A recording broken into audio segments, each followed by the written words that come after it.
आगे बढ़ते हैं खबरों में। अब बात कर लेते हैं भाजपा के ओबीसी मोर्चा के आज होने वाले सम्मेलनों की। दरअसल ओबीसी वोट बैंक को साधने के लिए बीजेपी ने सामाजिक प्रतिनिधि सम्मेलन का दौर शुरू कर रखा है और इसी कड़ी में आज भाजपा ओबीसी मोर्चा के 3 सम्मेलनों का आयोजन किया जा रहा है। आपको बता दें, इंदिरा गांधी प्रतिष्ठान में सामाजिक प्रतिनिधि सम्मेलन के तहत कुर्मी, पटेल, गंगवार समाज का सम्मेलन होगा। गन्ना संस्थान में स्वर्णकार समाज, पंचायत भवन में भुर्जी समाज के लोगों का सम्मेलन किया जाएगा। आपको ये भी बता दें कि पंचायत भवन में जो भुर्जी समाज का सम्मेलन होगा उसमें योगी आदित्यनाथ खुद मौजूद होंगे। हालांकि सीएम किसी दूसरे सम्मेलन में भी शामिल हो सकते हैं। सामाजिक सम्मेलन की कड़ी में पहली बार भाजपा एक दिन में 3 सम्मेलन आयोजित करेगी। विवेक त्रिपाठी हमारे साथ लाइव जुड़ेंगे, हमारे सहयोगी, और उन्हीं से हम चर्चा करेंगे कि आखिर इन सम्मेलनों के पीछे के सियासी मायने क्या हैं।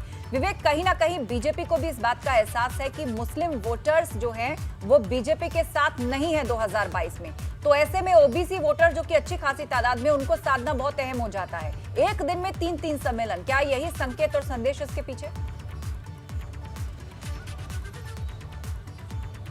जी बिल्कुल, आप सही कह रही हैं। दरअसल दलित और पिछड़ा वर्ग इतना बड़ा वोट बैंक है जो मिला के मुस्लिम की कमी पूरी कर सकता है। मुस्लिम वोट बैंक बीजेपी के साथ नहीं है, लेकिन अगर दलित और पिछड़ा वर्ग एक साथ आ जाता है, हालांकि इस वोट बैंक पर भी सेंधमारी है। अलग अलग जो राजनीतिक दल हैं, चाहे समाजवादी पार्टी हो या कांग्रेस हो या बहुजन समाज पार्टी हो, उनकी भी नज़र इस वोट बैंक पर है। लेकिन जिस तरह से बीजेपी ने लोगों को जोड़ना शुरू किया है, कल ही बीजेपी ने 7 जो प्रदेश के छोटे छोटे दल हैं, 7 छोटे दल अपने साथ शामिल किए हैं, अपने साथ उनके साथ गठबंधन होगा और आगे जो विधानसभा चुनाव का रास्ता है उसमें साथ चलेंगे ये सभी दल। तो ये छोटे छोटे दल, चाहे कुर्मी हो, चाहे गंगवार हो, पटेल हो, भुर्जी समाज हो, हलवाई समाज हो, कसौंदन हो, ये सब छोटी छोटी जातियों को लेकर एक बड़ा वर्ग बनाने की कोशिश की जा रही है। और आपको एक नज़ारा दिखाना चाहेंगे। हम इस समय भाजपा कार्यालय के बाहर ही खड़े हैं, ठीक पीछे हमारे भाजपा कार्यालय है। यहाँ पर अभी से भीड़ जुटना शुरू हो गई है। जो सम्मेलन में लोग आने वाले हैं और जो उनको लेकर जो उनके प्रतिनिधि, आप देख रहे हैं कि पूरा इलाका, ये हजरतगंज का मेन इलाका है, सामने आप विधानसभा देख रहे हैं, पूरा इलाका झंडे, वहां से भाजपा के झंडे शुरू होते हैं, दूर से आप देख रहे हैं। और ये भुर्जी महासभा का सबसे पहला बैनर लगा हुआ है, सामाजिक प्रतिनिधि सम्मेलन पिछड़ा वर्ग मोर्चा उत्तर प्रदेश। ये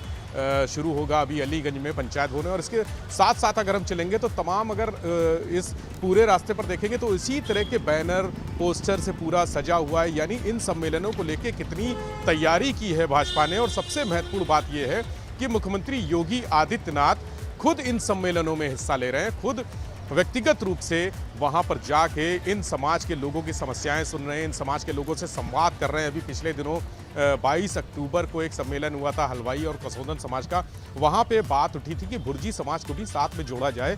जो बड़बूजा वर्ग है उसको, जो ये बड़ा वर्ग है और इसको पूरी तरह से उपेक्षित रखा गया, इनको साथ में जोड़ने की बात कही थी। तो योगी जी ने कहा था कि हाँ, ये भी साथ में जुड़ेंगे। और आज जो इनका सम्मेलन है भूजा वर्ग का, भुर्जी समाज का, उसको वहां पर जाएंगे मुख्यमंत्री और उस कार्यक्रम में खुद शामिल होंगे। इसके अलावा जो अन्य 2 सम्मेलन है, आज पहली बार आपको बता दें 17 अक्टूबर से इसकी शुरुआत हुई थी इन सम्मेलनों की, जो जातीय सम्मेलन है, और आज 3 सम्मेलन एक साथ हैं। यानी आज बड़ा दिन है, जो जातीय समीकरण है उनको साधने का एक बड़ा दिन है भाजपा के लिए। और बहुत सारे संगठन, छोटे छोटे जो जातीय समीकरण हैं, वो अलग अलग सम्मेलन होंगे। मुख्यमंत्री इस बात का प्रयास करेंगे कि तीनों सम्मेलन में वो व्यक्तिगत रूप से मौजूद रहें, क्योंकि मुख्यमंत्री की मौजूदगी से बहुत असर पड़ता है।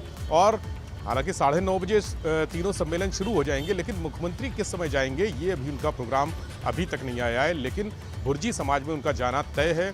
इसके अलावा जो इंदिरा गांधी प्रतिष्ठान में होगा, जो गन्ना संस्थान में स्वर्णकार का सम्मेलन है, वहाँ भी वो जा सकते हैं। उसका समय अभी तय नहीं है कि किस समय जाएंगे। सबसे पहले अगर वो भुर्जी समाज में जाते हैं जो अलीगंज में पंचायत भवन में, तो वहाँ पर एक बड़ी भीड़ अभी यहाँ से शुरू हुई। यहाँ बीजेपी कार्यालय में तमाम लोग यहाँ इकट्ठा हुए हैं और यहाँ से पैदल ही झंडे लेकर भाजपा के वहाँ पर गए हैं। अगर ये समाज, ये छोटी छोटी जातियाँ जुड़ जाती हैं तो निश्चित तौर पे इसका फ़ायदा बीजेपी को बहुत ज़्यादा मिलेगा। और आगे जो रास्ता है, जो विधानसभा 2022 का रास्ता है, वो स्पष्ट होगा, प्रशस्त होगा। और जो चुनाव में जीत कही जा रही है, अभी कई बैनरों में लिखा हुआ है, जैसे भुर्जी समाज की ही बात करें, जो सामाजिक सम्मेलन हो रहे हैं, उसमें लिखा है कि 350 प्लस, यानी जो पिछली बार जो सीटें आई थी उससे भी ज़्यादा सीटें इस बार जीतने का लक्ष्य लेके छोटी छोटी जातियां भाजपा के साथ जुड़ रही हैं।